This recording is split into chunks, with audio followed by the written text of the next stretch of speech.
ahead, Mike. Thanks, Yeah, I'll go to that. The House Judiciary Committee is planning its first hearing next week on what it's calling the Biden border crisis.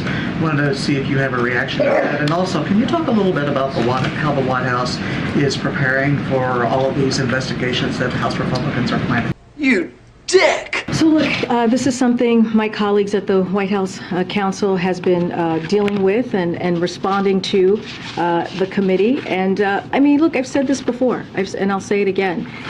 During the midterms, we've heard from congressional members, Republicans in particular, that their focus was going to be on lowering costs for the American people, dealing with inflation, which is something the president has been doing for the last 2 years. Who needs it?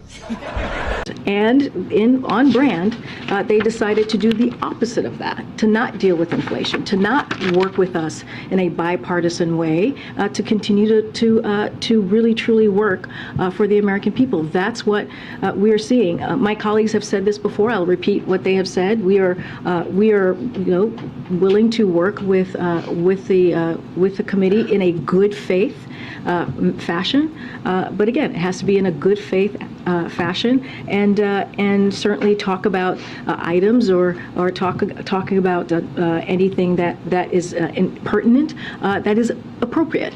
But again, in a good faith fashion, and so I'm not going to get ahead of what my White House Council colleagues have said. But again, this is they are doing the complete opposite of what they said that they would do during the midterm. I love you, I love you, I love you! And we have to remember, the American people spoke very, very clearly on what they wanted to see. They wanted to see Republicans and Democrats work together to deal with the issues that truly matter to them. Good, Karen. You've announced some of these day trips that the president's going to be doing over the next week and a half. Obviously, in less than 2 weeks, the president will be doing the State of the Union. Has he started preparations for that speech, and is there anything you could tell us about that overall message that we might hear from him that night? We'll have more details on the State of the Union. I can say this is the State of the Union. This is something that the president takes very seriously, and he knows this is an opportunity not just to talk to the congressional members that will be in front of him, but also the American people, and talk about the successes of the last 2 years and how he sees his vision in the next year, especially as we go further into 2023. So he sees this as an important opportunity to talk about how we're lowering costs for the American people. What else are we going to do to make sure we deliver what he promised? An economy that's built from the bottom up and the middle out.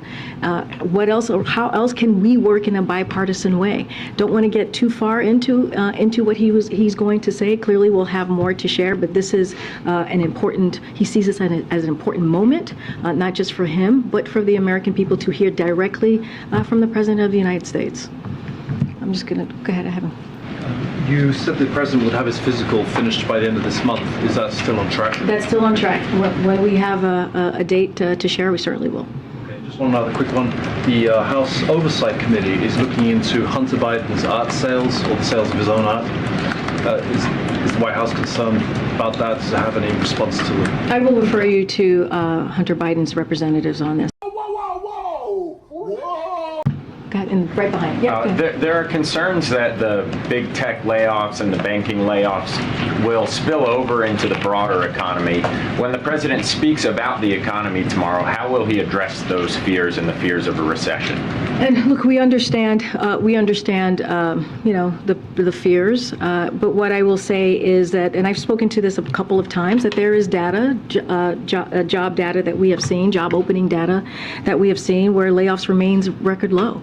And so that is important to look at those numbers as well. I've talked about the consumer price index. I've talked about the PPI numbers that we have seen, as we have seen inflation continue to come down over the last 6 months. And that is important as we talk about the economy, as we talk about how the economy is building, we're building jobs, building back up. And so those are all important data points that we watch as well, that all of you do as well. What the hell are you talking about? Who Who you talking to? You look at the GDP, it grew by 3.2%. All of that is important as we speak to this, as we speak to what we're seeing across the board. Don't want to speak specifically about private companies and tech layoffs, but there is again data out there that shows that the economy is growing, that shows that we are indeed going to a stable and steady growth, which is important, which is something that the president has worked, and you've seen this with his economic policy has worked towards over the last 2 years. To follow up, you said the president wants to work in a bipartisan way. He said this week that he has no intention of letting Republicans wreck our economy, was his words. Does the administration view calling out Republicans as an effective tool when dealing with recession? So I'll say this, and I've talked about this before. We are willing, and the president is willing, to work with Congress in a bipartisan way. What a dork.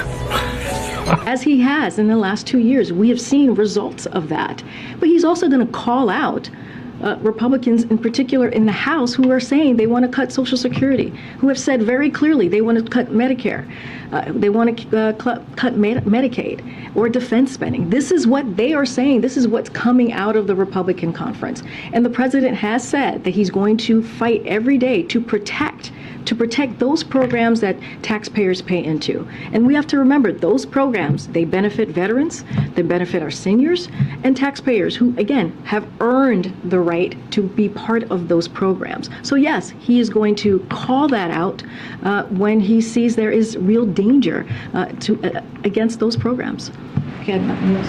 Thank you. Two quick questions. Just when the meeting with Speaker McCarthy happens, is it the expectation that it will be here at the White House, or is there any? I know the president's scheduled to go to Camp David this weekend. There's not going to be a possibility that the speaker is going to appear to meet with the president. Some other off-campus. So let me just say this, just as a reminder to all of you. It is very common, it is tradition, right, for a speaker to meet with the president, especially in this instance, as we go into the 118th Congress. So there's nothing unusual, and we are looking forward for that to happen. Don't have a date set here, and I don't have clearly the expectation that it will happen here at the White House. But as soon as we have more information, certainly we'll share that with all of you. One question I had asked, I think about a month ago, if there's any update on the architect of the Capitol. There's been an ongoing investigation, and I know that members of Congress are trying to figure out if there's anything they can do, but the architect is actually a presidential appointee, so I'm wondering if there's any. No, that's a very good question. I forgot to, I don't remember the question, but certainly we will take it back and come back and reach out to you with where we are. On that. Go ahead, I know. Yeah. President Biden has tried to decriminalize or deschedule marijuana, and in the interim, companies, legal marijuana business in New Jersey and elsewhere, can't open checking accounts. They're doing it in cash. They're being robbed, and minority businesses can't get the money they need to open and compete with the big people. Has the president talked about doing anything administratively to try to ease some of these banking regulations and allow these businesses to flourish? So I don't have any new policy announcements to make from here. As you know, this is something that Congress is working on, and we understand that there's interest in legislative and action, but I would refer you to Congress because, again, this is, again, what they're working on. Just don't have anything to preview on any new policies from here. You know I don't speak Spanish. In English, please. Okay. Thanks so much. The president said last week that he has no regrets in his handling of classified documents. When he saw how forthcoming former Vice President Mike Pence was, his team was, about the fact that they did find classified documents in his Indiana home, did the president regret not telling the public about this immediately and instead letting it leak in the press? So I'll say this, and again, I'm going to be very prudent. I'm going to be very consistent here. We have seen statements from the president's personal lawyers. We have seen statements from the White House counsel's office that laid out, believe there was a timeline that laid out how this process went from our point of view. I'm just not going to go beyond that. I will refer you again to those documents, and I will just reiterate what the president has said. He takes classified documents, classified information very seriously, and I'm just not going to go beyond what he has said. I'm not going to go beyond what has been shared in statements by his lawyers.